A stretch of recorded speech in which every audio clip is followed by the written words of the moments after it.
చిరకాలం ప్రజలకు సేవలందించి భవిష్యత్ తరాలకు ఆదర్శంగా ఉండాల్సిన పెద్దపల్లి బస్ డిపో నిర్మాణ పనులు నాసిరకంగా చేపడుతున్నారని ఆగ్రహం వ్యక్తం చేశారు. సిపిఎం నాయకులు బస్ డిపో పనులను నాణ్యత లోపంతో చేపడుతున్న కాంట్రాక్టర్ను తొలగించి మరో కాంట్రాక్టర్కు అప్పగించాలని డిమాండ్ చేశారు.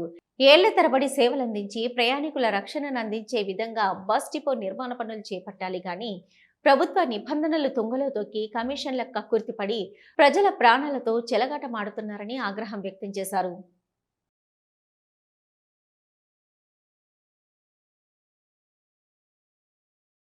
జిల్లా కేంద్రంలో బస్ డిపో ఏర్పాటు చేయాలని ప్రజల ఆకాంక్షను కాంగ్రెస్ ప్రభుత్వం నెరవేరుస్తున్నట్టుగానే చేసి ఈరోజు ఏదైతే ఇక్కడ పనులను కనీసం పట్టించుకోకుండా కాంట్రాక్టర్కి వదిలిపెట్టి ఇక్కడ సూపర్వైజరింగ్ కూడా లేకుండా నాసి రకంగా పనులు జరుగుతున్నాయి. ఈరోజు సిపిఎం పార్టీ ఆధ్వర్యంలో ఏదైతే బస్ డిపోలో జరుగుతున్న పనులను సందర్శించడం జరిగింది. దీంట్లో అనేక రకాల లోపాలు కూడా నాసి రకమైన పనులు కూడా ఈరోజు బయటపడ్డ పరిస్థితి ఉంది. ఈరోజు ఏదైతే కట్టెరవుతుతో ఏదైతే ఇక్కడ డిస్మెంటల్ చేసిన పాత బిల్డింగ్ల నుంచి బయటకు వచ్చిన కట్టెరవుతులను ఇక్కడ వాడుతున్నారు. కానీ ప్రభుత్వం దగ్గర నుంచి ఏదైతే కాంట్రాక్టర్ ఉన్నాడో డబ్బులు తీసుకున్నాడు, ఏదైతే కొత్తది వాడాల్సింది పోయి పాతది వాడుతున్నారు. అట్లాగే ఇది ఏదైతే బేస్మెంట్ ఉందో భీములు వచ్చినవి ఉన్నాయో వాటిని అన్ని కూడా ఎక్కడెక్కడ పగిలిపోయిన పరిస్థితి ఉంది.